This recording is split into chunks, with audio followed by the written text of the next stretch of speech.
a device that can objectively provide levels of macular pigment optical density, as well as the measurements of lutein and zeaxanthin, represents a major breakthrough in the field of macular pigment measurement. The current study developed the technical ability to modify the reflectometry to obtain carotenoid levels in the perifovea and parafoveal regions without any alteration to the reflectometry optics. In our current study, we developed the technical ability to modify reflectometry so that we can obtain carotenoid levels in the perifovea and parafoveal regions. We do this without any alteration to the reflectometer's optics. Ensure the subject understands the need for proper convergence during the calibration step. Lubricating eyes increases subject comfort. Regulating subject blinking and providing a final countdown improves compliance. Visual demonstration is crucial since this is a prototype and significantly different from existing technology.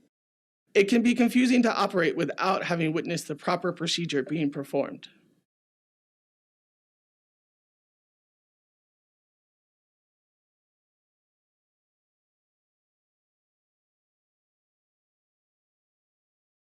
Begin this procedure with participant recruitment as described in the text protocol. Obtain a slidable track with an approximate 1 meter long aluminum rail that contains a hollow indent with space for a slidable track, such as a door weather strip.